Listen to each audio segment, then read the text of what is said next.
Comme c'est indiqué, on fait une traduction sur les mangas avec Fédoa Labaudière, grande traductrice. Bonjour, je suis pas si grande. Non, t'es pas si grande en Ouais. effet. J'ai Mais des grande talons. traductrice par le nombre de bouquins que t'as fait. C'est juste affolant. Avec la bio que tu m'as envoyée, j'étais sur le cul. Ouais, il y a Bio Broly, il y a Bioshock, il y a Biohazard. Biohazard, c'est pas mal le biohazard. Tu as démarré quand, Fédoa? J'ai démarré en 2001. 2001. Ouais, 2001, t'étais encore étudiante à ce moment-là? j'étais encore en fac de japonais, ouais. Fac de japonais sur Paris, parce qu'il y a de plus en plus de facs de japonais. Et ouais, moi j'étais à l'INALCO, donc l'Institut National des Langues et Civilisations Orientales, qui à l'époque était à Porte Dauphine à Paris. D'accord. Donc une maîtrise de japonais, mais tu as commencé à vouloir faire du japonais pour quelle raison en fait? J'ai commencé à vouloir apprendre le japonais pour partir m'installer au Japon et devenir mangaka. Bon, D'accord, donc c'était voilà. le dessin à l'origine, c'était Oui, ta vocation. c'est ça. Ah, c'est pas mal ça. Donc c'était parce que le Club Dorothée, à mon avis, de la même génération que nous, Club Voilà. Dorothée, t'as commencé à aimer le J'ai manga. grandi avec le Club Dorothée, les dessins animés japonais. Petit à petit, forcément, on devient fan de plus en plus d'animés. Ensuite, les mangas sont arrivés en France vers 93. Donc je suis passée sur le manga et puis de fil en aiguille, j'ai voulu apprendre le japonais et c'est ça qui m'a menée à la traduction. D'accord. Petite question, enfin qui n'a rien à voir avec le thème. J'ai beaucoup d'amis qui sont mis au japonais à faire l'INALCO ou faire Paris 5, il me semblait, qui donnaient des cours à un moment Ouais, je et suis qui sont plantés la gueule au bout de même pas du DUG, la licence. Comme quoi, c'est des études qui sont assez dures. C'était pas facile, ça remonte maintenant donc je creuse dans ma mémoire. Mais ouais, les études de japonais, je voyais qu'il y avait d'autres gens du même âge qui faisaient des études et qui sortaient le soir, qui allaient en week-end faire des activités, des loisirs. En japonais, non, hein, on bosse ses kanji toute la journée, le soir, le week-end, et on n'avait pas beaucoup de temps libre. Donc c'est vrai que c'est assez prenant, mais en même temps c'était aussi passionnant. Donc, et l'INALCO à l'époque était très très sélectif. Comme c'était un cursus qui était vraiment,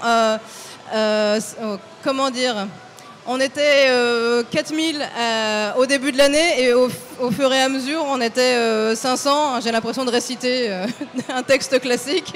Voilà. Mais ouais, c'était assez ardu au niveau des cours à suivre. Ouais, et en plus, il me semblait que tu avais des options possibles, on va faire de l'économie en même temps, du business. Il y a des personnes du Lalco qui ont fait ça aussi. Oui, alors moi j'ai pas fait ça, moi j'ai fait que japonais. Toi, t'as fait que du Japon pour faire Il y avait que le japonais qui m'intéressait. Ouais, c'est ça qui m'intéressait. Mais d'ailleurs, au moment de tes études, est-ce que tu avais cette ambition de devenir traductrice ou non, tu voulais faire du dessin, c'est ça? Non, je voulais faire du dessin. Mais t'es tombé dedans comment alors? Après, c'est dans la traduction. il faut aussi se dire que depuis assez longtemps, j'aimais bien apprendre les langues, j'aimais bien faire de la traduction en amateur, juste pour m'amuser comme ça. Donc il y avait déjà un terrain. Tu faisais du j'aime bien scantrad déjà, écrire. c'est ça? Alors, ce qui est très drôle, c'est que j'appartenais à une team de scantrad, mais alors que j'étais déjà traductrice professionnelle. Donc il est possible de démarrer par le scantrad et ensuite rentrer dans... Moi, c'était l'inverse. D'accord. Bon. Et d'ailleurs, parce que donc tu étais étudiante en 2001 et en 2001 tu as quand même fait des trucs assez sympas. Tu as traduit du Ranma Enemy, du Sunland et du Rêve qui étaient de très bonnes séries. Comment tu as été mise en contact avec Glénat en tant qu'étudiante? Est-ce que tu es venue à leur porte? Bonjour, je veux vous faire des trades? Pas du tout, c'était complètement un hasard. En fait, j'étais en classe de japonais et il y a une de mes camarades de classe qui a été engagée chez Glénat en tant que secrétaire d'édition. Et ensuite, elle avait carrément un poste à haute responsabilité, on va dire, et c'est elle qui choisissait les traducteurs. Elle m'a proposé de remplacer une traductrice au pied levé qui partait en vacances. C'est comme ça que j'ai fait ma première traduction. Et ensuite, elle m'a dit, est-ce que ça te plaît? Est-ce que tu veux continuer? Elle m'a filé ma première série longue et ça a démarré comme ça. D'accord. Et là, en 2017, enfin, la dernière année, tu as fait combien de volumes? Enfin, tu as fait combien d'œuvres en 2017 en Combien traduction? de tomes? Voilà, combien de tomes? Enfin, combien de choses tu as traduit en 2017? Je sais pas, une soixantaine peut-être? Une soixantaine. Donc voilà, Ouais. là, on va attaquer maintenant c'est la conférence, la traduction des mots. Comment ça marche? En plus, tu es rentré dedans sans connaître le métier, il n'y a pas de formation Oui, sur la c'est vrai. traduction. Et j'ai pas fait de formation au métier de traducteur, donc j'ai vraiment appris sur le tas. Mais bon, au final, ça s'est pas trop mal passé. La grande question que je me posais au début, c'est est-ce que le traducteur doit aussi mettre le texte dans les bulles? C'est une question qu'on me pose souvent aussi. Nous, quand on reçoit le volume japonais, notre première étape, on numérote les bulles directement sur le volume japonais. Et ensuite, on reporte le numéro sur un fichier texte et on met la phrase directement en français sur le fichier texte. Comme ça, on saute à la ligne, bulle 2, tac, tac, tac. Ensuite, on envoie ce fichier à l'éditeur. Et l'éditeur le transmet à ce qu'on appelle le lettreur, qui est un graphiste, et qui, lui, se charge de mettre notre texte qu'on a écrit sous InDesign, il me semble, le logiciel, ou sous Photoshop, pour mettre le texte dans les bulles. Donc nous, on s'occupe que de la partie texte vraiment de base. D'accord, donc tu prends le magasin, enfin on te donne des bulles et tu fais ça sur les bulles, tu fais ça sur les onomatopées aussi? Les onomatopées aussi, donc ça c'est pareil, ça dépend des éditeurs, il y en a qui aiment bien qu'on écrive les bulles directement sur le manga pour que ce soit juste à côté, d'autres qui préfèrent qu'on les numérote à part et puis qu'on les mette dans le fichier texte. Et ça se fait encore chez certains, enfin j'avais vu ça à certaines époques, mais je ne sais pas s'ils le font encore, les onomatopées sont gommées et sont vraiment redessinées. Ça dépend des éditeurs, ça dépend des séries, ça dépend des exigences de l'auteur japonais aussi, parce que des fois il y a des auteurs qui ne veulent pas qu'on touche à leur dessin, parce que l'onomatopée c'est quand même, ça fait partie du dessin de l'auteur. Et c'est vrai que après, c'est une question de sensibilité. Moi, je vous avoue que les onomatopées, je les lis en japonais, je les comprends, donc qu'elles soient sous-titrées, je vois pas la différence. Mais il y a des lecteurs qui aiment bien, pour le côté plus instantané, avoir l'onomatopée retouchée, parce que c'est juste plus percutant, quoi. Mais donc, dans une journée normale, parce que 40 volumes en un an, tu travailles le matin, tu travailles le soir, tu travailles de chez toi, il me semble. Je travaille de chez moi. Donc l'avantage, c'est qu'on peut organiser son emploi du temps comme on veut. Hein, quand j'étais célibataire sans enfants, je bossais la nuit, c'était cool. Là, c'est plus le cas. Oui, non. Avec les enfants, c'est différent. Avec les enfants, non. Donc non, j'ai des journées de salarié, hein, je commence à 9h et je finis à 5h30. 9h, donc tu fais une journée normale, quoi. Je fais une journée normale. Bon, après, faut un peu bourriner dans le laps de temps. Il n'y a pas de pause, par contre. Et donc, l'éditeur t'envoie un exemplaire en japonais et tu as à peu près combien, enfin ça dépend des éditeurs, mais il te donne grosso modo combien de temps pour faire l'ensemble d'un trad, d'un volume? Il nous donne le volume plusieurs mois à l'avance pour que nous, on puisse s'organiser, parce que forcément, il va y avoir plusieurs tomes qui vont tomber à la même date.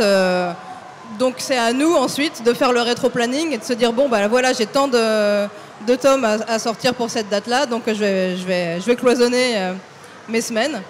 Et en règle générale, pour traduire un tome de manga, ça prend entre 3 et 4 jours. Ça dépend de la complexité, si ça parle beaucoup, s'il y a beaucoup de références, des recherches, tout ça.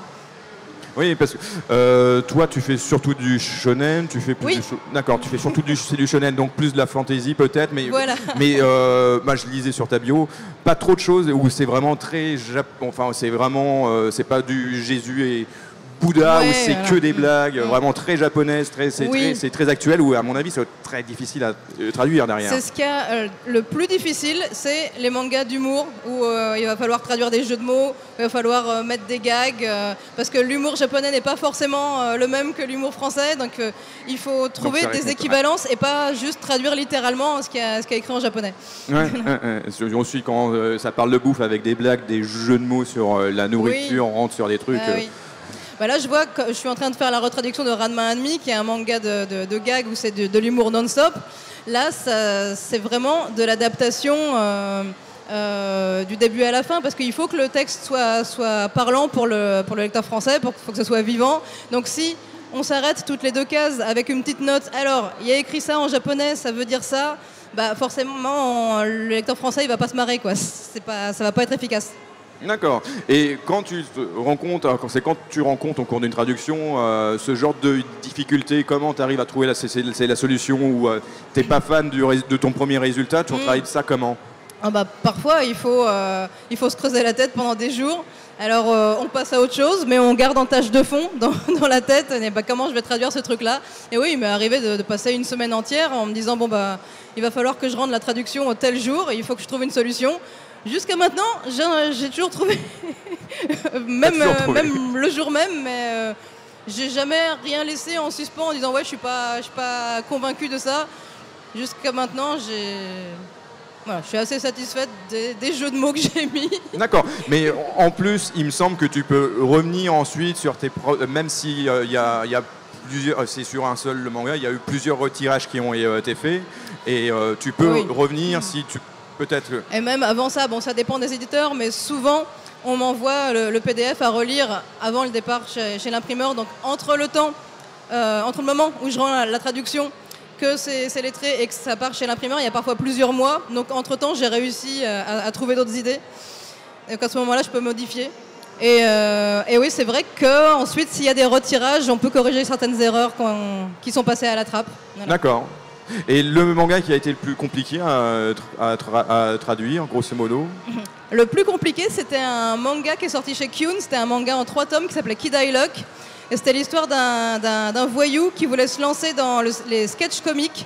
Et là, donc, c'était de l'humour du début à la fin, où il fallait faire la distinction entre le héros qui essaye de devenir comique, donc qui fait des gags complètement ratés et c'est pas drôle. Ensuite, il fallait faire en sorte que cette fois-ci, rendre le fait qu'il est devenu drôle. Donc, et tout ceci reposait sur mon propre humour, qui n'est pas terrible à la base. Donc, voilà. D'accord. Et ça t'est déjà arrivé de refuser pour ce genre de difficulté? Un éditeur est venu te contacter pour te dire j'aimerais que tu traduises ça et... J'ai tendance à refuser maintenant les mangas sur le sport parce que vraiment je suis nulle en sport. Par exemple, j'avais commencé à faire la retraduction de la série Captain Tsubasa, donc c'est Olive et Tom. Et au bout de 4 volumes, je me rendais compte que je connaissais pas les règles du foot. Et c'était un petit peu problématique. Donc j'ai écrit à Glénat en leur disant s'il vous plaît, essayez de trouver un autre traducteur qui s'y connaisse en foot. Je pense qu'on est en France, il n'y a pas trop de difficultés à en trouver. Non. Parce que moi, je m'en sortais pas. Et c'est vrai que les quelques mangas que j'ai fait avec du sport ou des règles comme ça sportives, c'était vraiment pas mon truc. Donc maintenant, j'en prends plus. D'accord, et surtout que maintenant, on est en France, je ne sais pas si c'est toujours vrai, ça, on est les 2e plus gros consommateurs en monde de manga. C'est vrai qu'il y a, je ne sais pas combien de milliers de mangas qui sortent par an en France. Ça brasse des thèmes maintenant vraiment très larges. On reste plus sur la fantasy, sur la science-fiction, sur le shonen, on va sur des points très spécifiques, la bouffe, les trains, donc il y a toujours un travail de recherche du traducteur parce que c'est pas des thèmes qui sont si évidents, quoi. Oui, des fois ça peut être vraiment très particulier. J'avais traduit une série sur un jeu de cartes qui, alors déjà à expliquer, c'est touffu. Donc sur une première partie des cartes, il y a le début d'un poème classique. Et il faut retrouver la deuxième partie du poème qui est sur une autre carte et tout un manga là-dessus. C'était juste à s'arracher les cheveux. D'accord. On avait préparé quoi d'autre? Le travail d'adaptation. On en parlait tout à l'heure. Ah oui. Le travail d'adaptation. Est-ce que vous connaissez la différence entre traduction et adaptation? Je ne connais pas la différence. Dis-moi tout. Parce que quand on fait une traduction littérale, en fait, on prend le texte en japonais et puis on met, c'est du mot à mot, parce que ça veut dire ça. Sauf que, évidemment, ça donne pas un bon texte en français. Donc ensuite, il faut faire un travail derrière qui s'appelle l'adaptation, qui est de partir de cette traduction littérale pour rendre le texte compréhensible et fluide en français. Il peut y avoir des binômes traducteurs et adaptateurs. Ça se passe souvent quand le traducteur ou la traductrice est japonais et qui parle pas assez bien français. Ensuite, il y a un français qui repasse derrière pour adapter. Ou sinon, on peut faire les deux directement dans un même mouvement. Voilà. Et en travail d'adaptation, oui, tu parlais des textes et les onomatopées aussi. Est-ce qu'il y a un travail d'adaptation qu'on peut avoir sur les onomatopées? Parce que le Japon, enfin, il me semble qu'ils ont des onomatopées pour pas mal de choses, pour des non-bruits, pour des sensations qu'en France, enfin dans la BD franc, c'est chez les Anglais ou ici en France et en Belgique, on n'a pas ce genre de son, de sorte de texte. C'est un vrai casse-tête parce que effectivement, il y a des sons pour énormément de choses en japonais. Il y a le son du silence, donc bon, ben voilà. Et il y a beaucoup d'onomatopées qui ont un sens dans la langue japonaise et qui reprennent pour leur son. Et nous, on n'a vraiment pas les équivalents. Donc il faut soit essayer de trouver des onomatopées qui sont proches, qu'on connaît dans la langue française. Et il y a aussi des éditeurs qui ont leur propre liste dans leur charte d'onomatopées et il faut piocher que dans cette liste-là. Et là, on se retrouve très souvent avec tout le temps les mêmes sons. Alors, bam, fuite, vush, voilà. Et on tourne avec ça. Bam, bim, boum. Bam, bim, boum. Onomatopées, ouais. Mais c'est bien je préfère qu'on les garde telles quelles, moi, parce que c'est vrai j'avais vu des catastrophes avec des inscriptions françaises, bam, qui gâchent tout le dessin de là derrière. Oui, et puis on a connu, il y avait eu une période noire de la retouche graphique où, pour couvrir vraiment l'onomatopée japonaise, ils mettaient des onomatopées, mais énormes, et on voyait même plus le dessin, c'était atroce. Mais du coup, c'est les Japonais qui ont fait stopper ça en disant vous ne touchez pas nos onomatopées, ou bien c'est les éditeurs français qui se sont dit non, en fait, on va arrêter de faire ça? Il y a tous les cas. Il y a des éditeurs qui n'aiment pas, qui préfèrent la sous-titrer. Il y a des auteurs japonais qui ont dit non, c'est mon dessin, donc voilà. Naoko Takeuchi, par exemple, pour Sailor Moon, elle est très très pointilleuse, elle repasse derrière tout ce qu'on a fait sur l'édition Perfect. Et c'est elle qui décidait de comment on sous-titrait les onomatopées, quoi. Ah oui, d'accord. Donc il y a ça peut arriver que les auteurs viennent regarder ton travail et contrôlent ton travail. Je pensais vraiment que les Japonais vendaient et ensuite ne regardaient pas trop ce qui était fait réellement. Ça dépend des auteurs. D'accord. Et c'était la plus compliquée, elle, ou il y avait d'autres auteurs aussi qui ont eu des exigences particulières sur ta traduction? J'ai pas toujours les retours parce que bon, c'est les éditeurs qui les subissent entre guillemets. Ouais. Je sais que l'auteur de Sailor Moon est très pointilleuse. Il me semble que les Clamp aussi, elles ont pas sont mal. Combien les Clamp d'ailleurs? Elles sont 4. Elles sont 4. Ouais. Donc elles contrôlent 4 fois de suite. C'est ça. C'est horrible. Hop, on en passe une, après il faut la deuxième étape. Et les Clamp, il y a encore des actualités d'ailleurs sur Clamp où elles ont arrêté toute là, production. elles sont en train de faire la suite de Cardcaptor Sakura. Et tu les gardes toujours? Ouais. Ah, donc tu as fait tous les Cardcaptor Sakura, enfin. Non, j'ai fait que la suite. La première série, c'était pas moi. C'était pas toi? Non. La première série, c'était pas toi, je pensais que c'était toi. Mais j'ai fait Tsubasa Reservoir Chronicle, voilà. Mais tu as fait les Dragon Ball Perfect. Oui. Ouais. Donc tu as tout repris à zéro, c'est à ce que tu me disais? Oui, en fait, c'était en 2003. On a décidé avec Glénat de refaire une traduction de Dragon Ball plus proche du texte original. Donc j'avais fait une première traduction pour cette version qui était vendue en coffret avec les jaquettes japonaises, qui était une catastrophe du point de vue impression. Un véritable scandale, bref. Et ensuite, c'est cette traduction-là que j'ai un petit peu remaniée pour faire la Perfect qui est sortie en 2009. Des beaux volumes, machin. Et donc, en fait, la traduction qu'on a sur le Perfect, ça n'a rien à voir avec la première édition. Et tu me disais que sur les premiers tomes, on voit vraiment la différence entre un travail qui a été censuré à l'époque et qui n'est pas censuré, c'est sur le tien. Ouais, il y avait il y avait plein d'approximations sur les débuts de Dragon Ball, des dialogues qui avaient été édulcorés tout simplement parce que c'était le début du manga en France.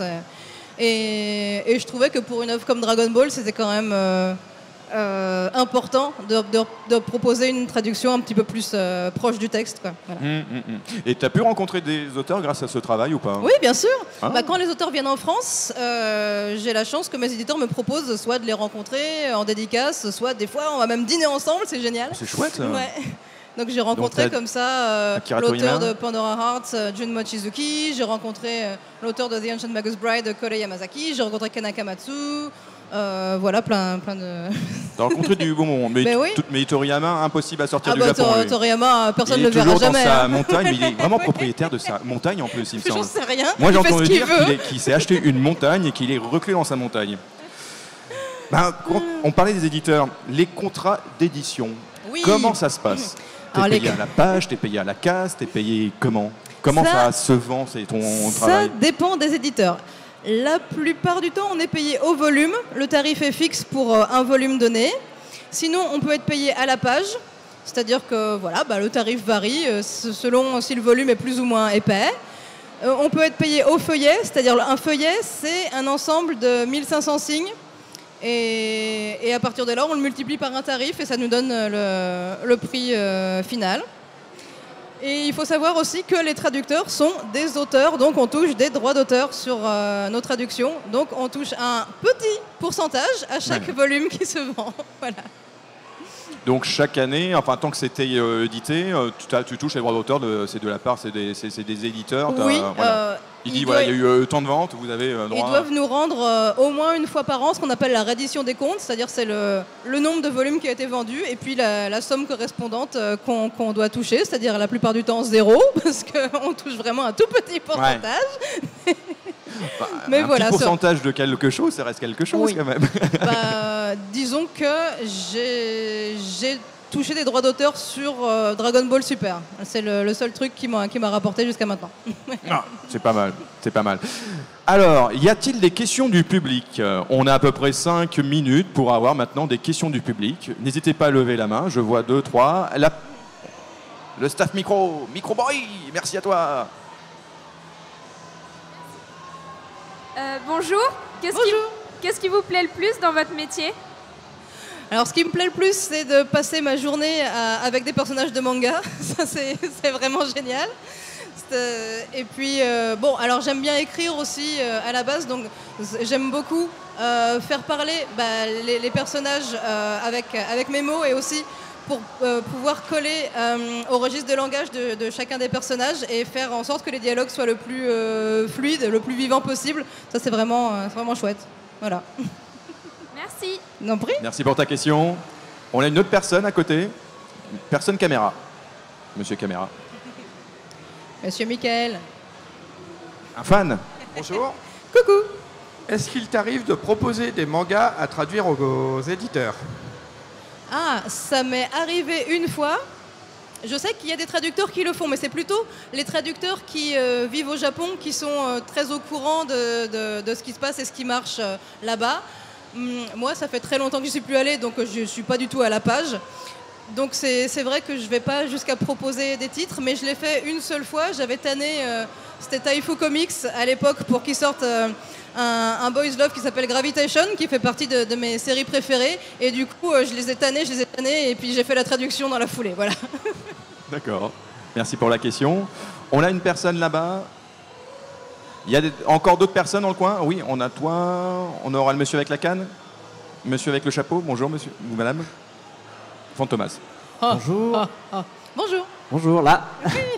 Petite question. Du coup, tu fais des traductions, mais est-ce que tu fais des œuvres originales aussi? Des quoi? Est-ce que tu écris pour toi? Tu écris des romans? J'écris des fanfics, oui. Des fanfics, ok. D'accord. Voilà. Où est-ce qu'on peut les trouver, du coup? Ah, on peut pas les trouver. Ah. Mais peut-être un jour. Eh ben, pourquoi pas. Merci. Merci pour la question. On a une personne là de l'autre côté, à lunettes. Mais tu fais pas du simulcast, toi? Si, je fais du simulpub. Traduction simultanée de chapitres avec le Japon. Je fais Yokyu Holder qui sort tous les mois. Donc là, c'est vraiment, tu vas pas, si tu travailles, mais tu travailles pas aussi profondément parce que il faut que ça. C'est très rapide. Ouais, c'est du jour au lendemain. Mais dans le format papier, ensuite, tu vas le retravailler pour le format papier. Oui. Parce que le simulcast, c'est compliqué des fois. Oui, question. Oui, bonjour. Bonjour. Est-ce que vous avez, mis à part les onomatopées qui sont très dures à traduire, est-ce que vous avez eu une fois dans votre carrière une planche ou un manga qui a été très dur à traduire La plupart du temps, ce qui est très dur à retrouver, c'est les références typiquement japonaises. D'accord.